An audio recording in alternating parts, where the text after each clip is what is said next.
Good morning. Thank you for joining us on this beautiful Sunday morning. Fall is definitely in the air. It's been a little brisk to go out and walk in the mornings, but I can't complain. It could be snowing. Just a couple of things to go over today. Our men's group is meeting Monday nights at 6:30 here at the Father's House and on Zoom. Our ladies group is meeting Thursday nights at 6:30 on Zoom. If you want to be a part of those groups, we'd love to have you join us. Everyone is welcome. Let's see what else. Today is our regular tithes and offerings, so you know the drill. You can go to thefathershouse.org, click on the giving button, set it up as a one-time gift or a recurring gift. You can mail a check to us here at the Father's House at 133 Bernal Road, San Jose, California, 95119. Or if you live in the local area and you'd like us to come by and pick up your tithes, we'd be happy to do that.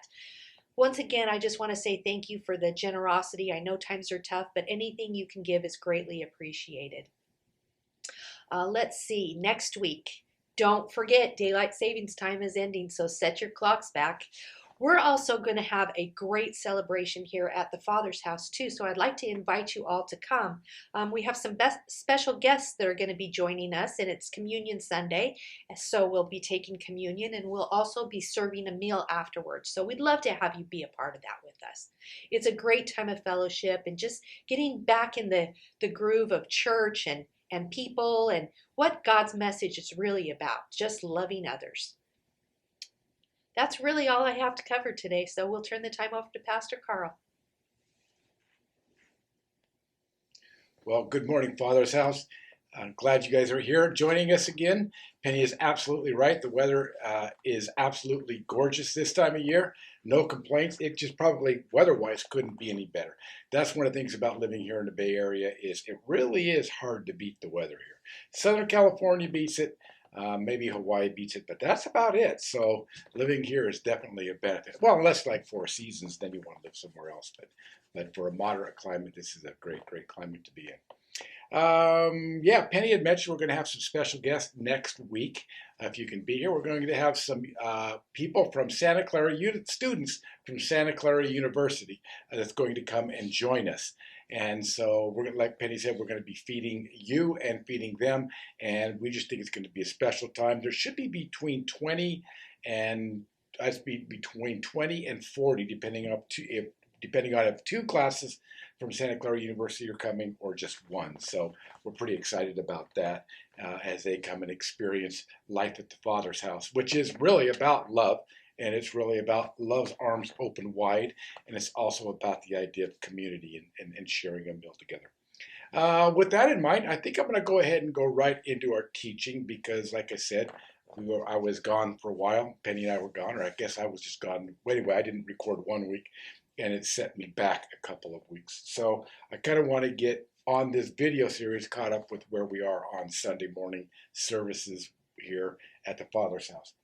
So with that then, we've talked about the fact that we're in the and you can look at last week's video, but we're in the transition now from Jesus's public ministry to his private ministry. So certain things now come into play.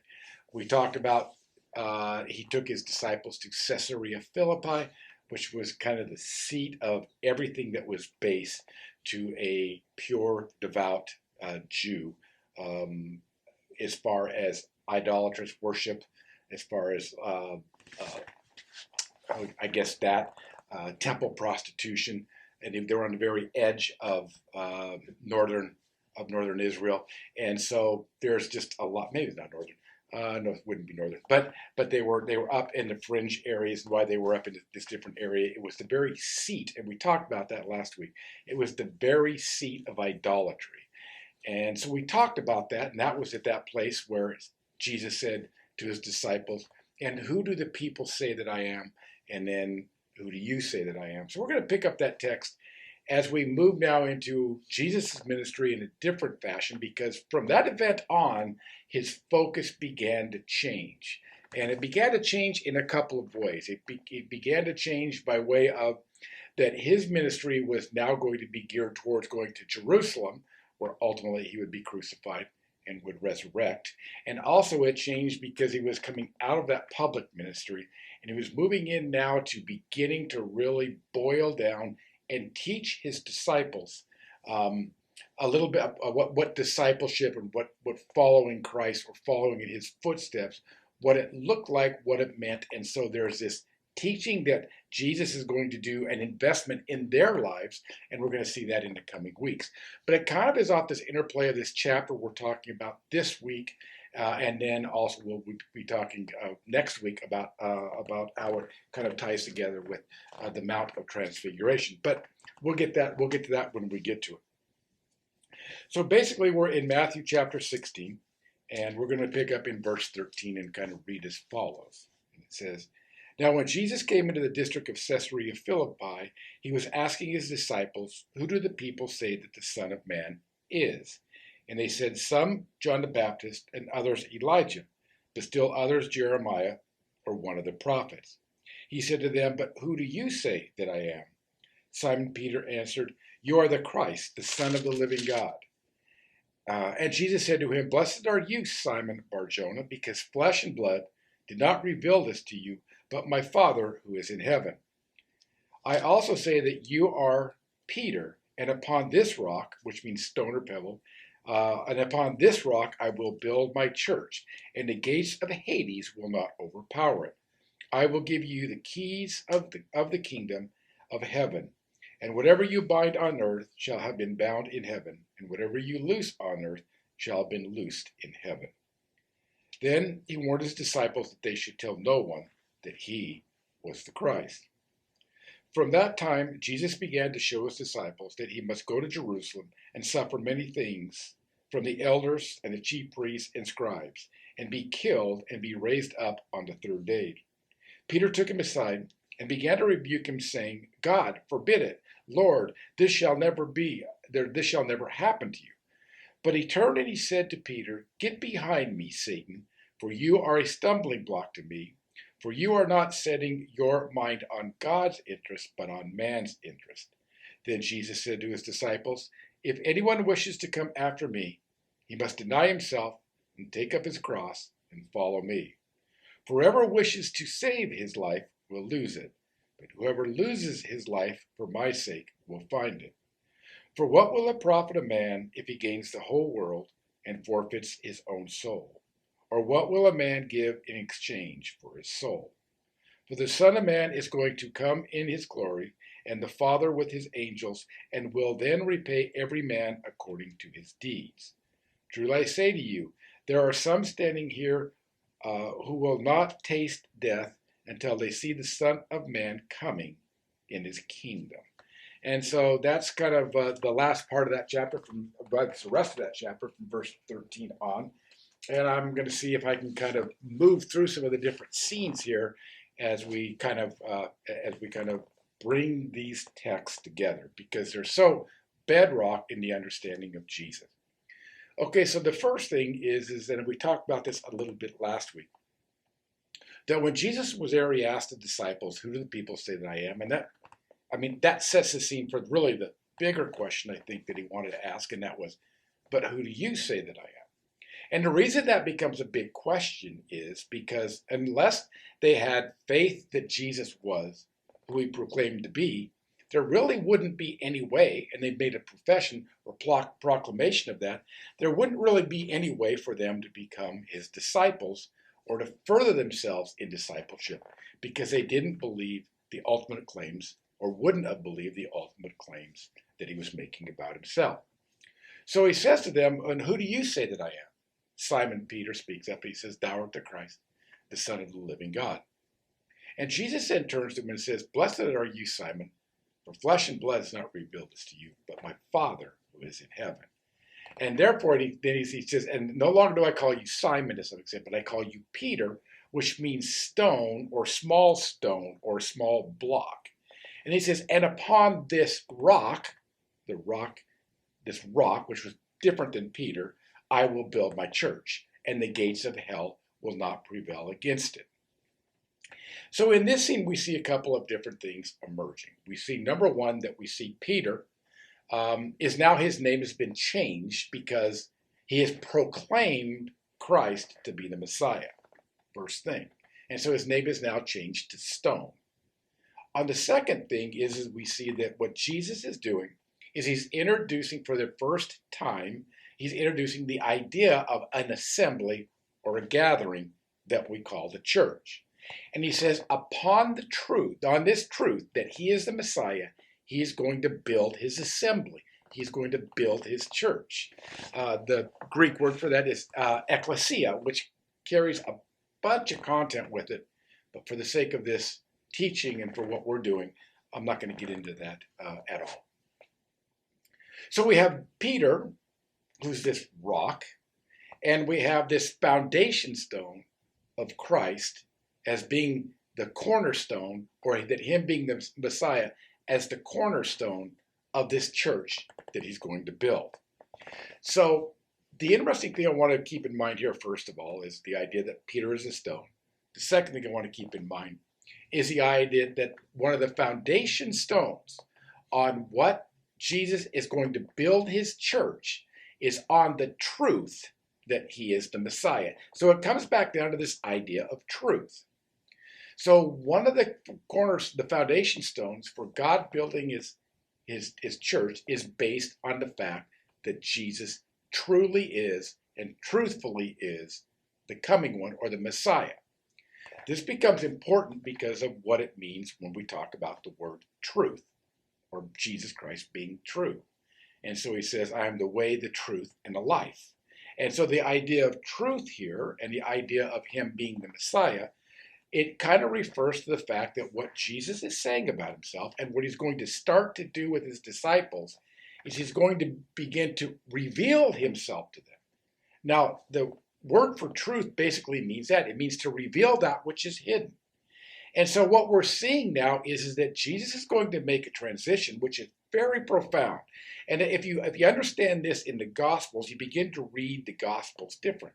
At this point, what he's declaring is that he's come as the Messiah. Now remember what it says in John, to explain the Father to us. So he reveals the Father to us. And he's going to start revealing to his disciples who he is. And this becomes very important. And this becomes significant. So the first thing he does in this truth is he says to his disciples, he says, I want you to know that in days coming, I'm going to go to Jerusalem. And in going to Jerusalem, I'm going to be persecuted. I'm going to be basically taken, and I'm going to be killed by them. But on the third day, I'm going to resurrect. At that time, remember, Peter comes and says, no, Lord, may it never be, because I don't want this to happen to you. And it doesn't really have to happen that way. And Jesus turns around and looks at Peter and says, get thee behind me, Satan. You're no longer looking for the will of God, ultimately, but for the will of man. Now, in that scene, we have several things that have really happened. All in this one same scene, what we have happening is just prior to this, Jesus has asked them who he is, or who they think he is, and Peter has this stroke of brilliance where he declares him to be the Christ. Shortly after that, then Jesus, after receiving that, changes his name to Rock. And then what happens is he reveals, remember we talked about, and upon this rock, or upon this truth, I will build my church. And now he's beginning to, by truth, reveal to them who he is and his mission of what it is that he has to do. At that instant, then Peter says, may it never be. And Jesus whirls around and says to Peter, get thee behind me, Satan, for you have become a stumbling block. So we have in Peter this dichotomy that exists, don't we? On the one side, he's just proclaimed that Jesus is the Christ in this stroke of brilliance. And on the other hand, what we find is that he's become a stumbling block. So Peter, in both instances, is a rock. In the first instance, he's a rock that understands who Christ is as being the Messiah. And on the other side of this, he becomes a stumbling rock or a stumbling stone. And so what we find in Peter is we find in Peter that there's this paradox that's there in his life. There's this one side of him that has this good, and he has this good because he proclaims Christ to be the Messiah. And there's this other side of him that is completely off kilter, not understanding what it is that Jesus is trying to accomplish. And he tries to get in Jesus's way and to stop him from doing what he's ultimately called to do. And Jesus whirls around and calls him Satan, or he calls him the deceiver, or the usurper, or the accuser, if you will. And it kind of comes back to earlier on in the Luke account of Jesus' temptation when he was taken by the Spirit into the desert. And in going into the desert, if you remember, the accuser and the usurper comes to Jesus and says, hath God really said? He tries the exact same thing that he tried on Adam and Eve. And, if you are the Son of God, do this. And so what Jesus is recognizing here is he's recognizing that inside of Peter is the voice of the accuser, the usurper, right? The deceiver, the liar. And so basically what he's saying here is he's saying, Peter, you've got two natures in you. And these two natures are, number one, this good nature. And by that nature, you've declared me to be the Messiah. And you've got this bad nature where basically you don't understand the things of God. Now, why does that become important for us as Christians? Well, I think that basically we can find that those two natures are in all of us, aren't they? I mean, we have these great moments of faith and we have these great moments of doubt. We have these great moments of trusting God and these great moments of anxiety when we're not trusting God in different situations. And so what we find in Peter is we find in him this paradox, if you'd have it, this irony that's there in him. And you almost have these two natures that are fighting each other. There's this good nature that proclaims Jesus to be the Messiah, and there's not so good nature that basically wants to deny all that and is seeking his own will rather than the will of God. And that becomes very important. How can I describe that? In theology, one of the things that we've been taught, and I think wrongly, is the idea that we're innately depraved, is what it would be called in Calvinistic terms, or that we're completely devoid of judgment, that we can't make a judgment, that we're in such a bad fallen state that basically, we're evil, that man is basically in this state of nature where man's basic tendencies are ultimately to be evil. Now, I understand that we do have these, within us, we have these capacities to do evil, but you have to ask yourself the question, well, but if man is basically innately depraved, or his thoughts are all continually evil, well, then you've got to ask yourself the question, then, well, how can men or women then do good deeds and good things? And so that doesn't theologically quite line up with what we know in reality about people's lives. Now, I know that a lot of Christians would say, well, they would give excuses, but if you take it outside the Christian context, you would see that there's people that do both good things and evil things, and sometimes they're the same person as well. It seems to be a part of our human nature. So on the one hand, we have this idea of man being or having a capacity to do evil, and we see that in the world all the time. But we also see in humanity this capacity to do good. Now, here's what I think the key is here. I think it's important for us to see that in all of us, we have two things. We have this propensity to do things that are wrong or evil, but we also are made in the image and likeness of God. And being made in the image and likeness of God, that likeness of the divine is in us as well. He's put his imprint into our soul and into the people that we are.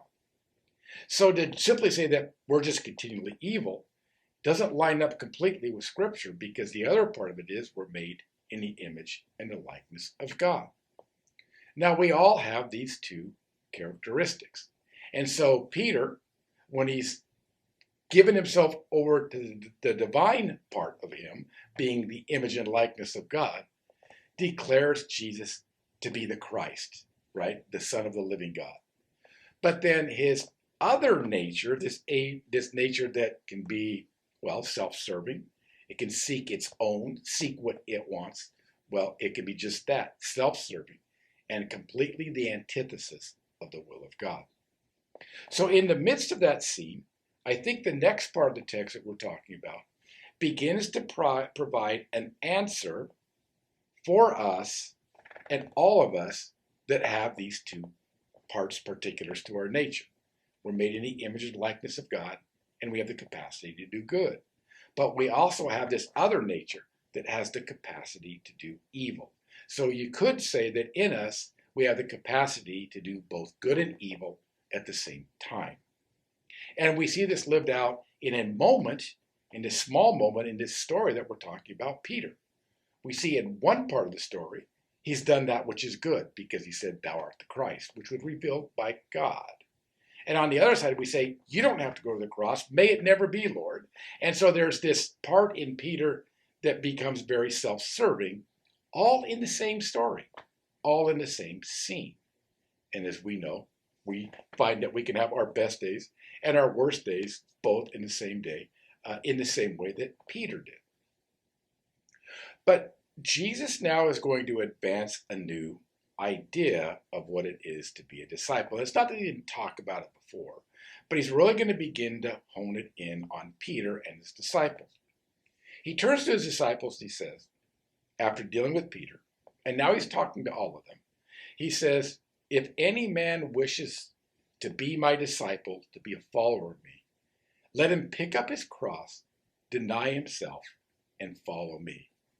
And so what he's saying is that there's this life, if we're going to grow in Christ, this life is going to be a life of self-denial, of learning to discern between that which is good in us, which would be God, and that which is evil in us, which would be our own self-serving nature. And so what Jesus is saying here is that if we want to move towards being the good of what God wants us to be and what he's created us to be in the image and likeness of him, then we have to realize that we've got this other side that we've got to die to. We have to die to the idea of our own self-serving nature, the things that we want. How can I explain that? Well, let's think about a kid. Okay, so my daughter, Carly, just had a little baby, just a couple of weeks ago. His name is Wells. And so Wells, at this age, is breastfeeding. And at that age, a child is completely dependent on its mother, but it's also completely self-serving. It wants what it wants, or this child wants what he wants when he wants it. When it's time for him to eat, he's going to scream and cry until his mother comes and satisfies that need. When he's not happy with maybe the way that he's sitting or the way that he's lying or what's going on, he's going to cry until he gets what he wants ultimately from his mother, which is my daughter Carly. And the same thing is going to be true when he wants to sleep. It doesn't matter where they are. He's going to go to sleep when he wants to go to sleep. Oh, and by the way, if it's 2 a.m. and he wants to wake up and he wants to eat, he's going to wake up and he's going to cry. And he's this demanding little child, you see, that's completely self-centered. Now, we expect that out of a child. But we also know that as that child grows, that which he is using for survival is no longer going to suffice if he's going to mature and grow and become to the full stature of a mature man in coming days. In other words, he can't stay entirely, completely self-centered. It's the parent's job at that point to wean them off of his self-centeredness so that he becomes an independent and first of all responsible young child, then a young man, and grows into the maturity of a full man. Well, the same thing is what Jesus is saying here when we talk about picking up the cross. In a lot of cases, we've made that a negative thing in Christianity, haven't we? But what Jesus is saying is exactly that. You're now a disciple of mine. It's been revealed to you who that I am. And now it's time for me to get you to stop thinking like a child about spiritual things and to start thinking like an adult. And the only way that's going to happen is the same way that we wean a child from a mother's breast and then cause them to grow into full maturity. It's the exact same thing that we have to do here, Peter.